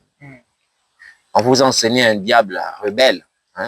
Il s'appelait autrefois Lucifer. C'est normal, avec toutes ces fables-là, avec toutes ces fausses doctrines, c'est normal que vous ayez des fausses bases et que votre chrétienté est fausse à la base. Parce qu'on vous enseignait un diable rebelle qui fait le bras de fer avec Dieu. Le diable est qui pour faire le bras de fer avec Dieu? Le diable est serviteur de Dieu. Amen. Ça vous choque, c'est la vérité. Il ne peut pas lever son petit doigt sans la permission de Dieu. Amen. Si vous comprenez ça, vous saurez que le diable ne peut pas toucher votre vie si Dieu n'a pas permis. Amen. Et Dieu peut permettre, en général, de deux façons. Premièrement, soit pour éprouver votre foi. Dieu peut permettre au diable, c'est ce qui était arrivé à Job. Dieu a permis que l'ennemi le touche pour l'éprouver. C'était une épreuve. Mais quand l'épreuve, elle est de Dieu, elle est provisoire, elle n'est pas éternelle. Mais si toi, ton cas là, c'est des années, ça traîne avec toi. Ça, c'est pas l'épreuve. Ça, c'est maintenant le deuxième cas. C'est quoi? Éphésiens chapitre 4, verset 26. Éphésiens chapitre 4, verset 26. Oui. Si vous vous mettez en colère, ne péchez point. Oui. Que le soleil ne se couche pas sur votre colère. Oui. Et ne donnez pas accès au diable. Vous voyez? C'est que toi-même, tu lui as donné accès. Amen. Le diable ne peut pas venir te toucher si toi-même, tu ne lui donnes accès. Amen. Beaucoup parmi vous, vous avez un cœur dur, un cœur qui n'aime pas, qui ne pardonne pas, un cœur rempli d'amertume, un cœur rempli de jalousie, et d'autres dans l'ivrognerie et dans l'impudicité, et beaucoup d'excès. Au lieu de travailler leur intérieur, parce que le 1 Jean 5, 18, que le prédicateur nous a fait lire là, dit quoi? On peut le reprendre, s'il vous plaît. Donc, il ne se soucie pas de cela. Et ils veulent garder ce cœur-là, mauvais comme il est, ce cœur de pierre-là, et combattre contre Satan. Mais ils rigolent en vous écoutant. 1 Jean 5, verset 18, qu'est-ce que ça dit? 1 Jean chapitre 5, verset 18. Oui. Nous savons que quiconque est né de Dieu ne pêche point. Quiconque est né de Dieu ne pêche point. Vous voyez? Il ne vit pas dans le péché, c'est lui qui est né de Dieu. Il obéit à la parole, oui. Mais celui qui est né de Dieu se garde lui-même et le malin ne le touche pas. Il faut d'abord commencer par naître de Dieu. Combien parmi vous êtes vraiment né de Dieu? Est-ce que vous êtes vraiment né de nouveau? C'est tout ça les questions. Est-ce qu'ils sont vraiment nés de Dieu? S'ils sont nés de Dieu, est-ce qu'ils se gardent pour ne pas que le malin les touche? Vous voyez? Donc on se garde en obéissant à la parole. Même les enfants d'Israël le savaient. Sous l'ancienne alliance, à chaque fois que, je ne sais pas s'ils ont lu le livre des juges, à chaque fois qu'ils étaient livrés entre les mains de leurs ennemis, qu'est-ce qu'ils faisaient? Est-ce qu'ils faisaient des veillées pour dire on va détruire nos ennemis? Que faisaient-ils? Quand les prophètes venaient parler pour dire que vous vous êtes détournés de Dieu, vous avez laissé accès aux malins, et c'est pourquoi vos ennemis vous maltraitent. Ils s'humiliaient.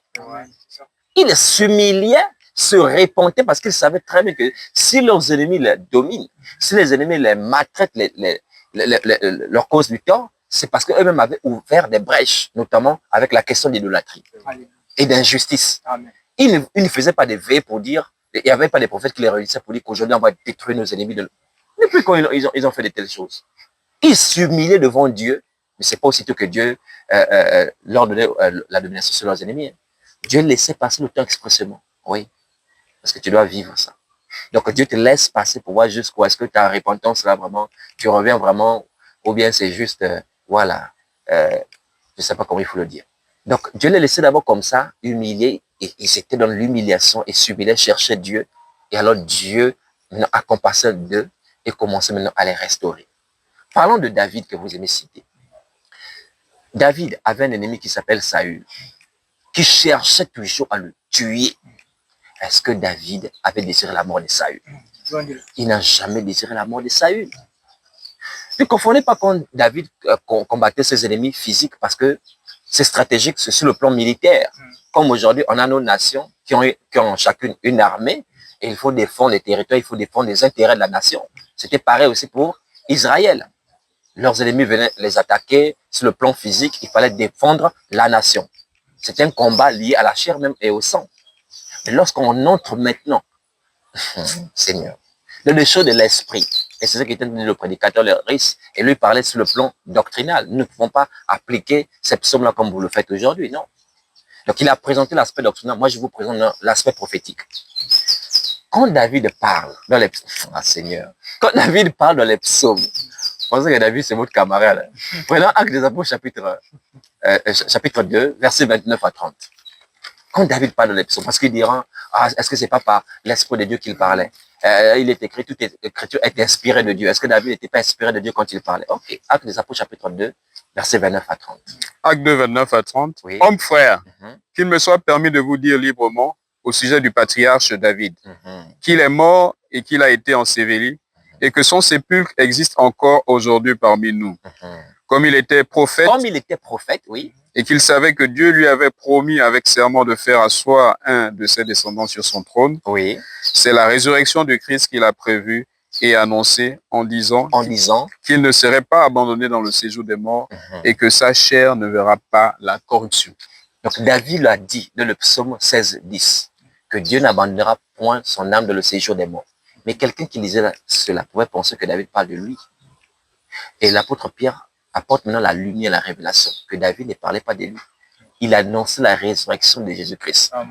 Et des psaumes, vous lisez, vous pensez que David parle de lui, alors qu'il est en train de parler de Christ. Amen. Et c'est pareil, ces psaumes que vous prenez qui parlent des combats, la destruction des ennemis, là, c'est une prophétie du retour de Jésus-Christ lorsqu'il viendra venger les saints en combattant contre nos ennemis. Amen. Voyons d'ailleurs un extrait de cela, Apocalypse chapitre 19, quand le Seigneur revient. On va survoler, on va regarder le verset 11 et on va aller au verset même 17.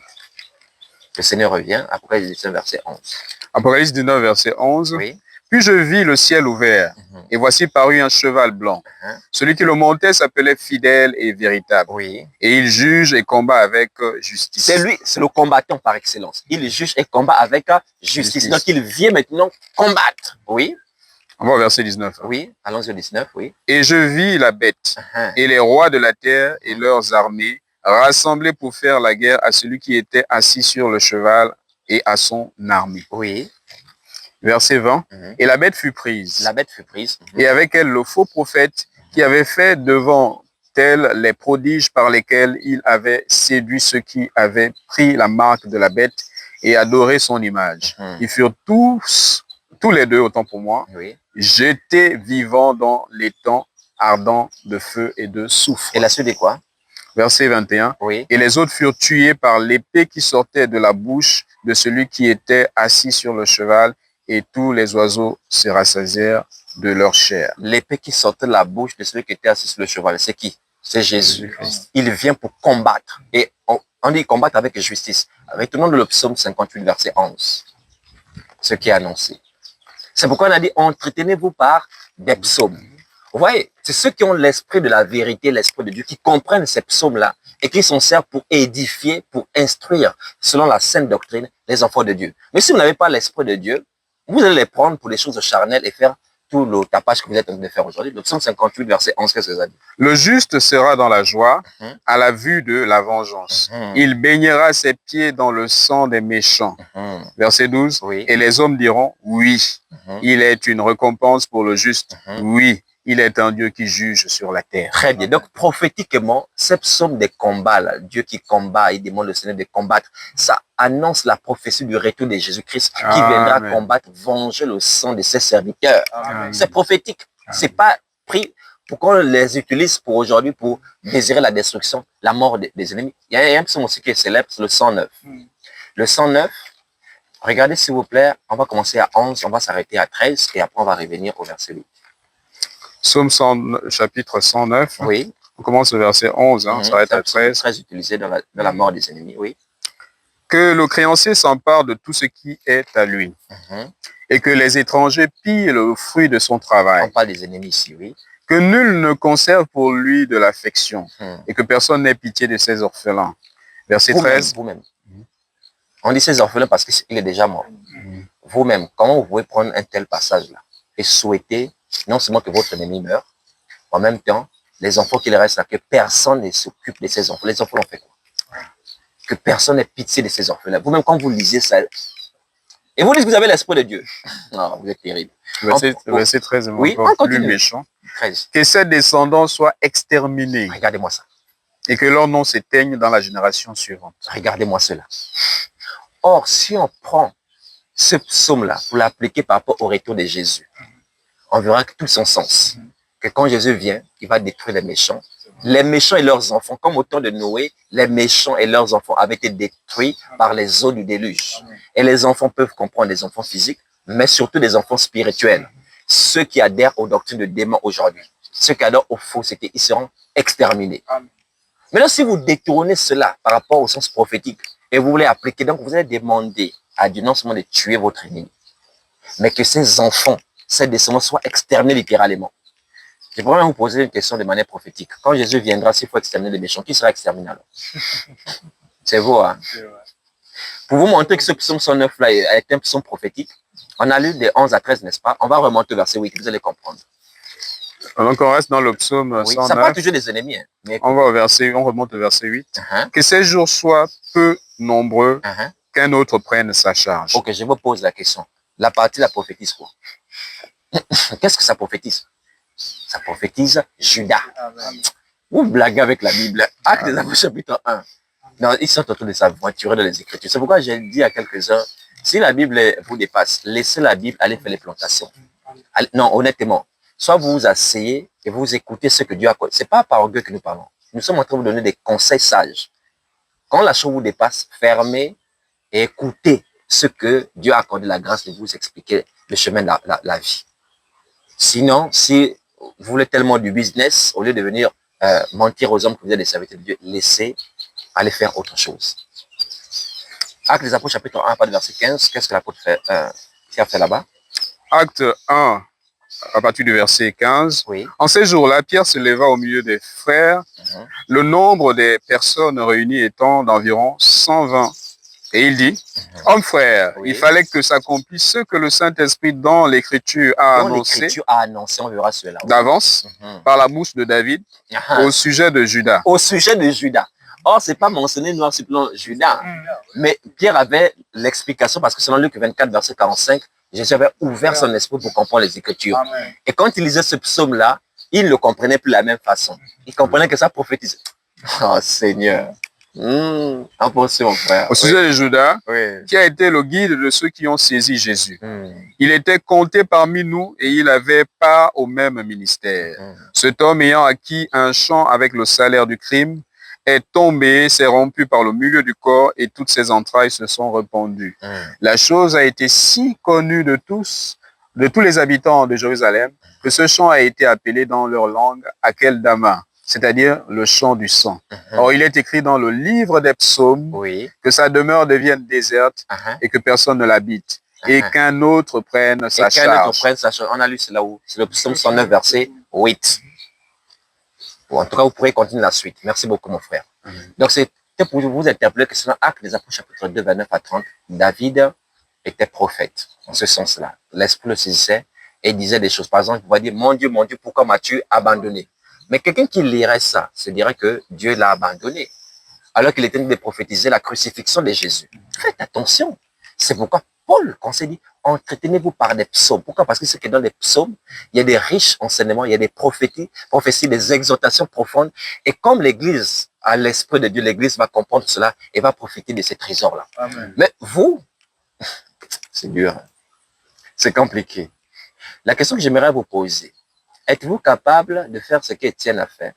Pendant qu'on le lapide, il dit, Seigneur, à genoux, ne leur impute pas ce péché. Autrement dit, pardonne-leur. Est-ce que vous êtes sûr, avec ce train de vie, soi-disant spirituel, où vous vous levez à chaque heure avancée pour désirer la destruction de vos ennemis, est-ce que vous êtes sûr, en regardant attentivement ce que vous faites et l'état de votre cœur, êtes-vous capable de demander le pardon? Un cœur qui est habitué à désirer la vengeance, peut-il demander vraiment à Dieu de pardonner ses ennemis? Est-ce que ce cœur est capable même de pardonner? De dire, Seigneur, pardonne-leur, car ils ne savent ce qu'ils font. Mais je vais vous dire qu'on ne combat pas l'ennemi avec les armes de l'ennemi. Eux, ils sont rangés par la haine. Mais vous aussi, vous leur ressemblez, étant rangés par la haine. Or, on dit, vous êtes la lumière du monde. La lumière, c'est dans l'amour, et non pas dans la haine. Je vous dis, quelqu'un qui est capable d'aimer ses ennemis est doté d'une lumière extraordinaire. C'est ainsi qu'on grandit. Il dit que votre lumière luise. Oh Seigneur. Amen. Quand tu arrives au niveau où tu aimes, tu pardonnes tes ennemis. Mais Seigneur, la lumière elle est tellement admirable. Et c'est là où votre guérison même commence. Elle commence d'abord par une restauration spirituelle, la lumière qui est là. Et comme vous obéissez à Dieu, vous vous soumettez à la vérité et vous marchez selon ses commandements, Dieu lui-même, à un moment donné, la porte que vous aviez ouverte autrefois, là, il dit à l'ennemi, c'est bon, ça y est, c'en est fini, tu peux t'en aller. Parce que sachez-le, si ce n'est pas Dieu, il n'y a rien que vous puissiez faire. que ce soit vos incantations avec les psaumes ou je ne sais quoi d'autre là, qui peut effrayer l'ennemi. Il n'y a rien, je dis bien, il n'y a rien. Pour vous le prouver, bon, on va vous recommander certains textes parce que s'il faut tous les lire là, je ne sais pas combien d'heures fera cet enseignement. Allez relire la tentation de Jésus, Matthieu 4 et Luc 4. Jésus revenait du baptême du Jourdain, de Jean le Baptiste. Il était rempli du Saint-Esprit. Et il venait de jeûner 40 jours et 40 nuits. On dit quand même le tentateur s'était approché. On parle de Jésus, hein, pas n'importe qui. Je ne sais pas si parmi vous, il y a ceux qui ont déjà jeûné 40 jours et 40 nuits. 40 jours et 40 nuits, c'est pas que tu coupes, tu relances, tu coupes, tu relances. Non, c'est pas intermédiaire. C'est jour et nuit, tu ne manges pas, tu ne bois pas. Vous imaginez le jeûne intense, rempli du Saint-Esprit. Mais le diable s'approche. Et ce n'est pas tout, il ne fait pas que s'approcher. Il le transporte. Vous pensez que le diable, c'est votre camarade. L'apôtre Paul, il venait d'être transporté jusqu'au 3e ciel. 2 Corinthiens 12, il rend ce témoignage-là. Jusqu'au 3e ciel. Il entend les paroles qui ne sont pas permis à un homme d'exprimer. Il descend d'immense. Ne prenez pas qu'il sente d'orgueil. Rempli de Saint-Esprit après avoir entendu les oracles de Dieu, des visions extraordinaires. On place quand même, Dieu place un ange de Satan pour le souffléter. Paul va prier 3 fois. Oh Seigneur. Ouais, Paul ne va pas faire combat, combat, non. Il sait que le diable ne peut rien sans Dieu. Paul le sait. Et voilà pourquoi, que fait Paul? Il va prier le Seigneur. Il dit 3 fois j'ai prié le Seigneur. Il n'a pas dit 3 fois j'ai invoqué le sang de Jésus. 3 fois, non, 3 fois j'ai prié le Seigneur de l'éloigner. Le Seigneur répond, ma grâce te suffit. Ça veut dire que l'ange de Satan était là, il dit, même si Paul aurait décidé de dire que toi aujourd'hui je te combats, tu vas partir. C'est peine perdue. L'ange de Satan là, il dit, je reste là pour te frapper à chaque fois que tu essaies de t'enfuir l'orgueil. Ça m'amuse aujourd'hui quand quelques-uns se disent qu'ils ont assez de force, plus que peut-être à Paul. Je ne sais pas, peut-être même plus que le jeûne de Jésus de 40 jours, 40 nuits, que le diable ne peut pas s'approcher d'eux, que le diable... Soumettez-vous à Dieu. Amen. Il est le Père de tous les esprits. Amen. Donc, en te soumettant à lui, et lui-même dans sa compassion dit, ça y est, comme il faisait avec les enfants d'Israël, les ennemis les maltraitaient après, comme il revenait, se repentait, se soumettait, Dieu lui-même, qu'est-ce qu'il faisait? Il restaurait. Est-ce que vous voyez? Donc, je vais finir en prenant quelques passages qui pourraient prêter à confusion. Par rapport à la Nouvelle Alliance, on dira qu'à même de la Nouvelle Alliance, il y a des ennemis qui ont été détruits. Par exemple, Ananias et Saphira, dans Actes des Apôtres, chapitre 5. On va revoir l'histoire. Actes des Apôtres, chapitre 5. À partir du premier verset, qu'est-ce qui se passe? Actes chapitre 5, à partir du premier verset. Mais un homme nommé Ananias, avec Saphira, sa femme, vendit une propriété et retint une partie du prix. Sa femme le sachant, puis il apporta le reste et le déposa aux pieds des apôtres. Pierre lui dit, Ananias, pourquoi Satan a-t-il rempli ton cœur au point que tu montes au Saint-Esprit et que tu aies retenu une partie du prix du champ? S'il n'eût pas été vendu, ne te restait-il pas? Et après qu'il a été vendu, le prix n'était-il pas à ta disposition? Comment as-tu pu mettre en ton cœur un pareil dessein?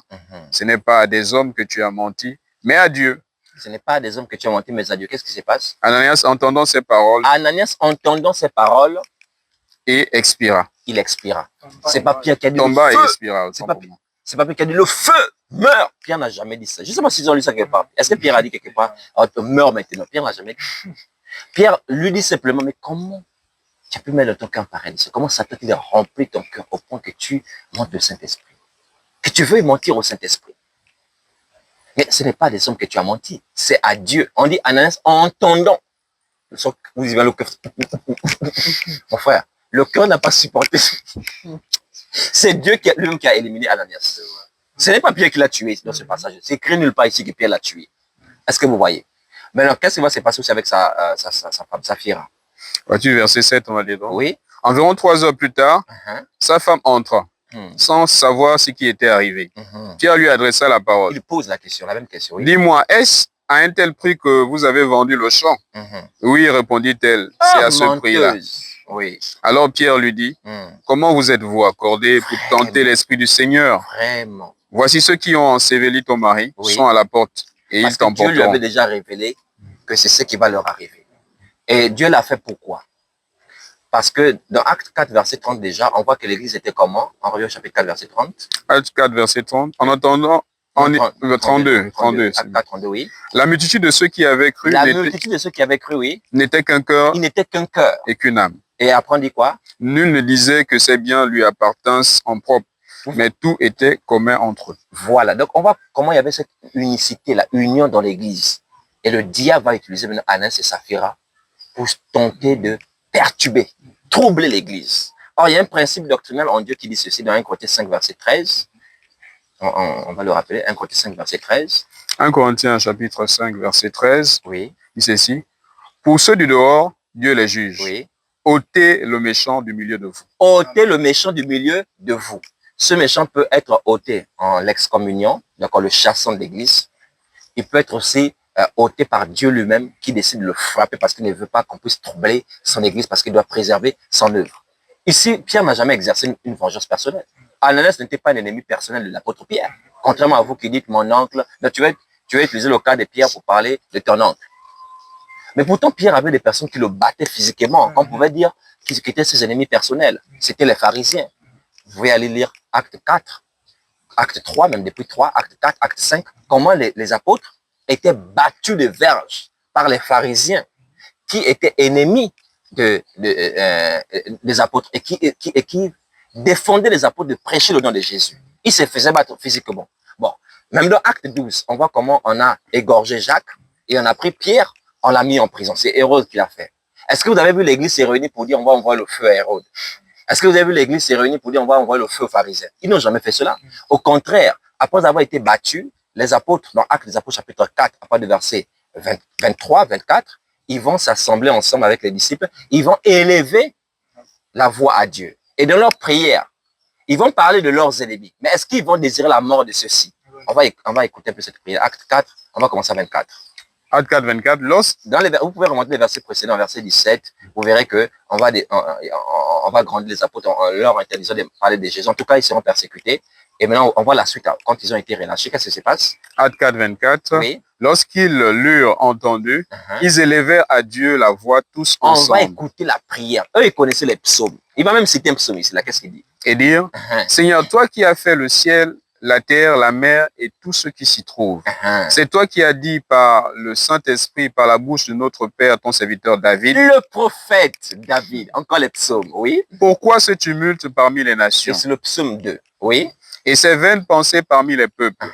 Les rois de la terre se sont soulevés et les princes se sont ligués contre le Seigneur et contre son oint.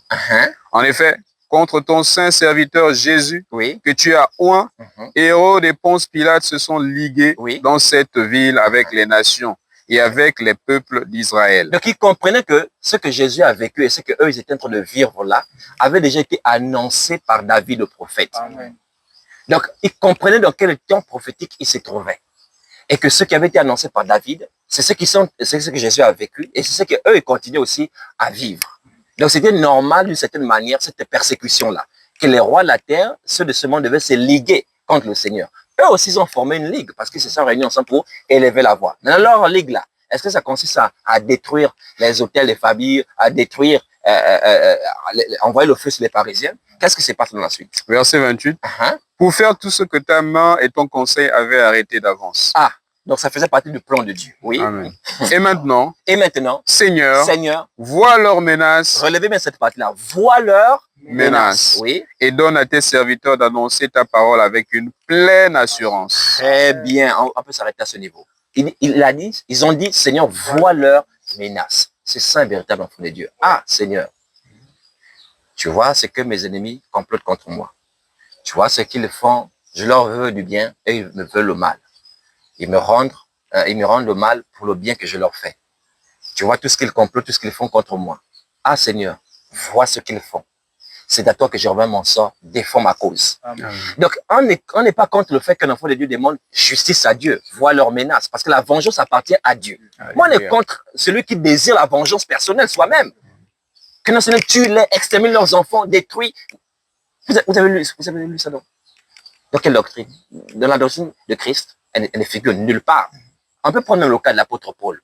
Et d'ailleurs, le cas de Pierre, quand il était en prison, qui l'avait mis en prison, c'était Hérode, n'est-ce pas? On va juste regarder rapidement Acte 12, verset 6, s'il vous plaît. C'est un thème tellement long, il y a tellement de choses à dire, mais Acte 12, verset 6. Acte chapitre 12, verset 6. Oui. La nuit qui précéda le jour où Hérode allait le faire comparaître, Pierre, lié de 2 chaînes, dormait entre 2 soldats et des sentinelles devant. Non, acte 12, verset 5. Acte chapitre 12. On va remonter au verset 5. Oui. Pierre donc était gardé. Non, après. Oui.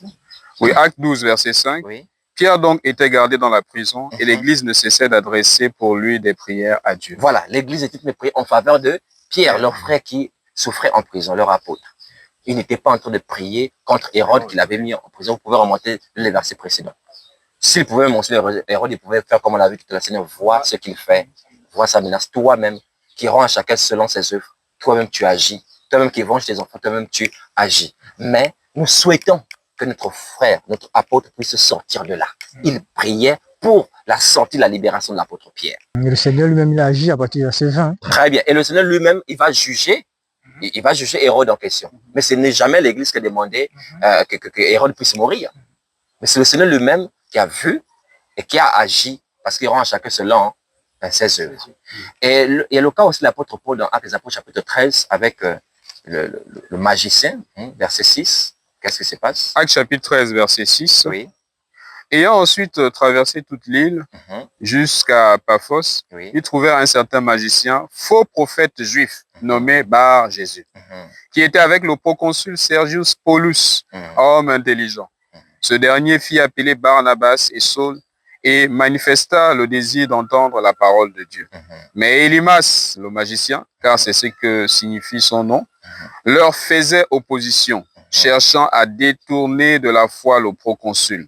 Alors Saul, appelé aussi Paul, rempli du Saint-Esprit, Donc ça vient du Saint-Esprit, oui. Fixa les regards sur lui et dit, homme plein de toute espèce de ruse et de fraude, fils du diable, ennemi de toute justice, ne cesseras-tu point de pervertir les voies droites du Seigneur? De pervertir les voies droites du Seigneur, oui. Maintenant, voici la main du Seigneur est sur toi. Oui. Tu seras aveugle et pour un temps, tu ne verras pas le soleil. La main du Seigneur est sur toi. Oui. Aussitôt, l'obscurité et les ténèbres tombèrent sur lui et il cherchait en tâtonnant des personnes pour le guider. Maintenant, est-ce que moi, frère Ibo, je peux utiliser ce passage-là contre mes ennemis personnels? Non. Ici, le contexte lequel il est en train d'annoncer l'évangile. Et un magicien qui essaie de pervertir les voies du Seigneur, qui veut empêcher une âme de rentrer. Lui-même, il n'entrera pas, mais il veut empêcher ceux qui doivent entrer d'entrer. Et maintenant, Paul, ça ne venait pas de lui. Le Saint-Esprit le remplit. C'est que c'est le mes frères, c'est le Saint-Esprit même qui est en colère. Et le Saint-Esprit est rempli et c'est la sainte colère. Et l'apôtre Paul annonce le jugement de Dieu maintenant sur lui. Voici la main de l'Éternel est sur toi et tu seras aveugle. Et c'était pendant une période, pendant 3 jours. Il n'a même pas proclamé sa mort ici. Là. Donc c'est pour dire, dans un contexte où on annonce par exemple l'évangile, quelqu'un fait opposition, ou par exemple on est dans l'église, il y a des bandits qui n'ont pas réellement cru comme les Ananias et autres, et que le diable va tenter d'utiliser pour vouloir détruire l'œuvre de Dieu. Mais l'Esprit peut nous saisir et Dieu peut nous révéler un jugement sur ces personnes et on peut le prononcer pour dire voilà ce qui va t'arriver pour ce que tu as fait. Parce que tu veux essayer de détruire l'œuvre de Dieu. Donc ça peut concerner l'église comme Ananias et Saphira et ça peut concerner quand on est en train d'annoncer l'évangile et quelqu'un essaie d'empêcher et l'Esprit reste souverain. C'est l'Esprit qui conduit à faire ces choses. Mais ce n'était pas des ennemis personnels par rapport à Paul ou des ennemis personnels par rapport à Pierre. Pourtant, Paul avait quelqu'un qui lui avait causé beaucoup de tort. On va maintenant voir. Même le verset 12 confirme que c'est pour l'évangile, on peut le lire. Oui, on peut le lire. Dans Acte 13, verset 12. Oui. Alors le proconsul, voyant ce qui était arrivé, très bien, crut, étant frappé de la doctrine du Seigneur. Alléluia. Donc voilà, l'homme, c'est parce que le Saint-Esprit voyait que lui, c'est un élu de rentrer. Et voilà maintenant quelqu'un, fils du diable, qui est prédestiné pour la perdition et qui veut empêcher un élu d'entrer. Mais ton Dieu va se lever. Ton Dieu va se lever. Est-ce que vous voyez? Voilà, donc, on va aller mettre, merci beaucoup mon frère d'avoir complété. On va aller maintenant voir un ennemi personnel de Paul qui a causé beaucoup de tort à Paul. On va voir si Paul a prononcé la même sentence ou on va voir si Paul a désiré la mort de ce dernier. 2 Timothée chapitre 4, verset 14. 2 Timothée chapitre 4, oui. verset 14. Dit ceci. Alexandre le forgeron m'a fait beaucoup de mal. Le Seigneur lui rendra selon ses œuvres. Oui, le langage est différent. Alexandre le forgeron m'a fait beaucoup de mal. Donc il a vraiment persécuté, il a causé beaucoup de tort à Paul. Paul a simplement dit, le Seigneur le lui rendra selon. Voilà. C'est ce que nous faisons. Il n'est pas mauvais de prendre un passage de l'Écriture, mais dans quel but? Un psaume, dans quel but? Il n'est pas mauvais de demander au Seigneur, fais-moi justice de mes ennemis. Seigneur, vois mes ennemis, à toi je commande mon sort. Seigneur, c'est toi qui me vends, c'est toi qui rends à chacun selon ses œuvres. Toi-même, tu vois ce qu'ils font. Seigneur, il n'y a que toi qui puisses intervenir. Ce n'est pas mauvais, c'est conforme à la vérité. Le Seigneur lui rendra selon ses œuvres. Maintenant, toi, d'être nourri par la haine, par l'amertume, par la colère et demandant une vengeance personnelle pour que Dieu détruise les sorciers de ta maison. Ça là, tu es animé exactement du même esprit que tes oppresseurs.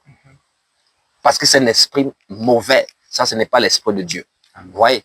Donc, nous vous invitons vraiment à surmonter ces choses-là et à guérir par l'évangile de Christ. Et laissez-vous gagner, vraiment combler par l'amour qui vient vraiment de Dieu. Et vous verrez vous-même que vous vous fatiguez même pour rien. Vous ne dormez pas. Je peux comprendre quelqu'un qui passe toute la nuit à méditer la parole ou à prier. D'ailleurs, hein, je vais finir par là. Hein, je vais vous poser la question. Luc chapitre 6, verset 12. Jésus qui est notre modèle. Il a passé toute la nuit à prier. Maintenant, je vais vous poser la question. Luc chapitre 6, verset 12. Luc chapitre 6, au verset 12, Oui. il est écrit, « En ce temps-là, Jésus se rendit sur la montagne pour prier. Et il passa toute la nuit à prier Dieu. » Il a passé toute la nuit à prier Dieu. Vous pensez que c'était quelle prière? C'était la mort des ennemis. Toute la nuit comme vous faites aujourd'hui. Mais si c'est ça, il n'allait plus aller à la croix. Il n'allait plus aller à la croix. Donc, toute la prière qu'il faisait pendant toute la nuit, là, c'était pourquoi? C'était pour la mort de ses ennemis. On peut continuer le verset suivant. Donc, on est au verset 12. Hein. Oui. Verset 13. Quand le jour parut, il appela ses disciples. Il appela ses disciples, oui. Et il en choisit 12. Il en choisit 12. Donc, on voit que ça a un lien avec les apôtres qu'il va établir. Quelqu'un peut passer toute la nuit à prier pour les ministres de Dieu. Il peut passer toute la nuit à prier pour l'église, pour la propagation de l'évangile, pour que même ces sorciers-là qui l'en veulent, que Dieu puisse les confondre, toucher leur cœur et les amener à la repentance. Voilà les prières correctes, conformes, qu'on peut passer toute la nuit à faire cela, mais pas désirer la mort à gauche, la destruction à droite. Donc nous vous disons simplement que cela n'existe pas dans les Écritures. Vous voyez? Donc je m'arrête là pour cette intervention.